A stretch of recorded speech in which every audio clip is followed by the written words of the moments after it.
솔직히 말해서 여보 데리고 다니면 창피해. 그 말은 아내 이서현의 입에서 나왔다. 결혼 4년 차 서우진은 그 순간 자신이 남편이 아니라 가족의 짐이 되었음을 깨달았다. 아파트 거실 따뜻했어야 할 공간은 냉기로 가득했다. 서연의 눈빛에는 미안함도 망설임도 없었다. 그저 사실을 전달하는 무표정만 있었다. 서연의 가족들은 처음부터 노골적이었다. 건설회사 임원인 장인은 명함을 건네며 물었다. 자네 직업이 뭐라고 했지? 목공해? 그 목소리엔 조롱이 섞여 있었다. 사교 모임에서 여왕처럼 군림하는 장모는 더 직설적이었다. 남자가 목공방이나 하면서 어떻게 가장 노릇을 해? 우리 딸 인생 망치는 기생충 같은 존재잖아. 처영은 늘 비웃음을 섞어 말했다. 서연아, 차라리 이혼하고 다시 만나는 게 낫지 않아? 우진은 웃었다. 아니, 웃는 척했다. 아내가 곤란해질까봐, 관계가 악화될까봐 삼키고 또 삼켰다. 하지만 그날 밤 서연의 그 한마디는 달랐다. 그것은 단순한 모욕이 아니었다. 존재 자체에 대한 부정이었다. 우진은 침대에 누워 천장을 바라봤다. 옆에서 잠든 아내의 숨소리가 낯설게 들렸다. 나는 정말 짐인가? 사랑했던 사람에게 이제는 부끄러운 존재인가? 그날 밤 우진은 처음으로 눈물을 흘렸다. 소리 내지 않고 조용히. 문제는 아이였다. 결혼 후 3년이 지나도록 아이 소식이 없자 모든 화살은 우진에게 향했다. 명절 때마다 반복되는 질문. 아직도 소식 없어? 장모의 목소리는 점점 날카로워졌다. 남자가 문제인 거지. 직업이 불안정하면 몸도 망가지는 법이야. 장인은 술잔을 기울이며 한숨을 쉬었다. 요즘 젊은 남자들이 다 그렇지 뭐. 우진은 아무 말도 하지 않았다. 사실 그는 알고 있었다. 병원 진단서의 내용을. 문제는 서연 쪽이었다. 선천적인 호르몬 불균형, 자연 임신이 어렵다는 의사의 소견. 진단서를 받던 날 서연은 울었다. 우진은 그녀를 안았다. 괜찮아. 우리 둘이면 충분해. 하지만 서연은 고개를 저었다. 그냥 우리 가족한테는 말하지 말자. 엄마가 알면 난 죽어. 우진은 멈칫했다. 하지만 내 가족들은 나를. 제발. 서연의 목소리는 간절했다. 우진은 결국 고개를 끄덕였다. 그날 이후 우진은 침묵의 공범이 됐다. 명절마다 쏟아지는 비난을, 식사 자리마다 던져지는 조롱을 혼자 받아냈다. 장인은 술에 취해 말했다. 자식도 못 낳는 놈이 무슨 남자야? 장모는 서연에게 속삭였다. 아직 늦지 않았어. 다시 시작할 수 있어. 그 모든 말을 우진은 들었다. 그리고 견뎠다. 아내를 지키기 위해. 하지만 그 대가는 컸다. 우진은 점점 자신을 잃어갔다. 여름이 오자 서연의 가족은 유럽 여행을 계획했다. 3주 일정, 비즈니스 클래스, 5성급 호텔. 장모는 여행사 팜플렛을 펼쳐놓고 신이 나서 말했다. 파리에서 일주일, 로마에서 나흘, 스위스에서 우진은 옆에서 듣고 있었다. 당연히 자신도 포함된 여행이라고 생각하며. 하지만 어느 날 저녁 서연이 조심스럽게 말했다. 이번 여행은 가족끼리만 갈 거야. 우진은 포크를 내려놓았다. 무슨 말이야? 엄마가 그러는데 이번엔 친정 식구들끼리만 가고 싶대. 여보는 집 지키는 게 낫잖아. 공방 일도 있고. 우진은 천천히 물었다. 난 가족 아니야? 서연은 대답하지 않았다. 그저 고개를 돌렸다. 식탁 위의 음식은 차가워졌고 우진의 가슴도 함께 식었다. 다음 날 장모에게 직접 물었다. 제가 왜 빠지는 건가요? 장모는 웃으며 대답했다. 아니, 자네 같은 사람이 비즈니스석 타고 유럽 가봤자 뭐해. 불편하기만 하잖아. 그냥 집에서 쉬는 게 나아. 그 말 속에 담긴 의미를 우진은 알았다. 너 같은 사람은 우리 수준에 어울리지 않아. 그날 밤 우진은 처음으로 잠을 못 잤다. 침대에 누워 천장을 바라보며 생각했다. 나는 정말 이 가족의 일원이 아닌가? 4년을 함께 살았는데 여전히 남인가? 옆에서 편히 잠든 아내의 얼굴을 보며 우진은 깨달았다. 이 관계는 이미 끝나 있었다. 다만 자신만 모르고 있었을 뿐. 다음 날 우진은 아버지 서강호를 찾았다. 인천 남동공단 구석에 위치한 작은 사무실. 서강호 물류라는 낡은 간판이 붙어 있었다. 아버지는 언제나처럼 서류를 검토하고 있었다. 아버지, 우진의 목소리는 떨렸다. 아버지는 안경을 벗고 아들을 바라봤다. 무슨 일이냐? 우진은 모든 이야기를 쏟아냈다. 장인 가족의 무시, 아이 문제, 그리고 여행에서의 배제. 말하는 동안 눈물이 났지만 우진은 참았다. 아버지는 한참을 침묵했다. 그리고 천천히 입을 열었다. 사람을 무시하는 놈들은 자기가 밟고 서 있는 땅이 누구 건지도 모르더라. 우진은 고개를 들었다. 무슨 말씀이세요? 아버지는 서랍을 열어 두툼한 서류철을 꺼냈다. 너 아버지가 뭐 하는지 제대로 알고 있냐? 서류철 안에는 계약서들이 가득했다. 인천항 물류터미널 운영권, 대형 창고 부지 소유권, 수십 개 기업과의 장기 계약서. 우진은 숨이 막혔다. 이게 다 조용히 살았다고 만만한 사람은 아니란다. 아버지는 계속 말했다. 너희 장인 회사가 어디서 자재 운송하는지 아냐? 내 협력사야. 그 호텔 예약한 곳도 내가 아는 사람 건물이고. 우진은 처음으로 깨달았다. 아버지는 겉으로 드러내지 않았을 뿐 이 판의 핵심 인물이었다는 것을. 아버지, 그럼 아버지는 우진의 어깨를 잡았다.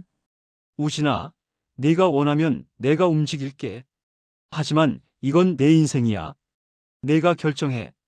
아버지와의 대화 후 3일이 지났다. 우진은 아무것도 하지 않았다. 아니, 할 수 없었다. 복수와 체념 사이에서 갈등했다. 하지만 아버지는 이미 움직이고 있었다. 먼저 장인의 회사에 문제가 생겼다. 10년 넘게 거래하던 물류협력사에서 갑자기 계약 조건 재협상을 요구했다. 창고 임대료가 2배로 뛰었고 핵심 자재 운송이 지연되기 시작했다. 이게 무슨 일이야? 강 사장이 갑자기 왜 이러는 거야? 장인이 전화기를 내려치는 소리가 집안에 울렸다. 우진은 그 강 사장이 누구인지 알고 있었다. 아버지의 대학 동기이자 서강호 물류의 핵심 파트너. 모든 것이 아버지의 한마디로 움직이고 있었다. 며칠 후 장모가 자랑스럽게 예약했던 파리의 5성급 호텔에서 연락이 왔다. 예약이 취소되었습니다. 명의자의 신용 문제로 인해 장모는 황당해하며 고객센터에 전화를 걸었지만 돌아오는 답은 같았다. 카드사에서도 한도가 갑자기 축소됐다는 통보가 왔다. 뭐야, 우리 신용에 무슨 문제가 있다고. 장인은 분노했지만 이유를 알 수 없었다. 서연의 가족들은 혼란스러워했다. 하지만 우진은 알고 있었다. 그 호텔 건물주가 서강호 물류의 장기 임차인이라는 것을, 그 카드사의 최대 주주가 아버지의 골프 모임 친구라는 것을. 아버지는 한 번도 직접 나서지 않았다. 그저 조용히 자신이 쌓아온 관계망을 움직였을 뿐이었다. 출발 전날 밤 우진의 휴대폰이 울렸다. 아버지였다. 우진아, 내일 공항 가는 거 맞지? 네, 아버지. 그래. 구경이나 하고 와라. 사람들이 어떻게 무너지는지. 전화를 끊으며 우진은 복잡한 감정을 느꼈다. 이것이 정의인가 복수인가. 하지만 한 가지는 확실했다. 더 이상 자신은 짐이 아니었다. 출국 당일 새벽 인천공항. 샴페인을 들고 웃던 장모의 얼굴이 굳었다. 비즈니스 체크인 카운터에서 직원이 난처한 표정으로 말했다. 죄송합니다만 카드가 전부 결제 거절되고 있습니다. 뭐라고? 다시 해봐. 장인이 소리쳤다. 하지만 결과는 같았다. 신용카드, 체크카드, 모든 카드가 막혀 있었다. 은행 앱을 확인한 장인의 얼굴이 창백해졌다.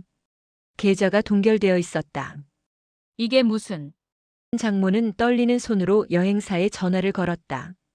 호텔 예약이 전부 취소됐다고요? 왜요? 상담원은 차갑게 대답했다. 결제 문제로 자동 취소 처리되었습니다. 그때 장인의 휴대폰이 울렸다. 회사 전무였다. 사장님, 큰일 났습니다. 주요 협력사들이 계약 해지 통보를 보냈습니다.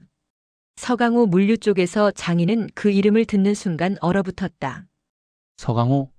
그게 누구야? 우진이 조용히 말했다. 제 아버지요. 공항 로비에 침묵이 흘렀다. 장모가 먼저 입을 열었다.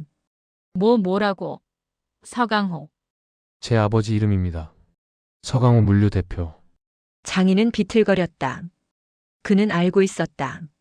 서강호 물류가 인천항에서 얼마나 큰 영향력을 가진 회사인지, 자신의 회사가 그들 없이는 운영될 수 없다는 것을. 서연이 우진에게 전화를 걸었다. 목소리는 떨리고 있었다.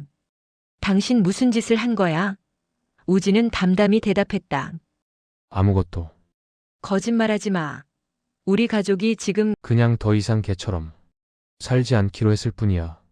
전화를 끊고 우진은 공항을 떠났다. 뒤에서 장모의 울음소리가 들렸지만 발걸음을 멈추지 않았다. 이혼은 빨랐다. 서연은 변호사를 통해 합의서를 보냈다. 붙잡는 사람도 눈물도 없었다. 우진은 담담히 서명했다. 위자료도 재산 분할도 요구하지 않았다.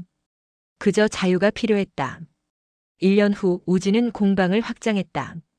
인천 송도에 새로운 작업실을 열었고 사람들은 그를 작가라고 불렀다. 그의 작품은 조용히 인정받기 시작했다. 한 유명 갤러리에서 전시 제안이 왔고 해외 바이어들도 관심을 보였다. 아버지는 가끔 공방에 들렀다. 잘하고 있구나. 우진은 고개를 끄덕였다. 아버지 덕분이에요. 아버지는 고개를 저었다. 내가 한 건 기회를 준 것뿐이야. 내가 선택한 거고. 어느 날 한 젊은 기자가 인터뷰를 요청했다.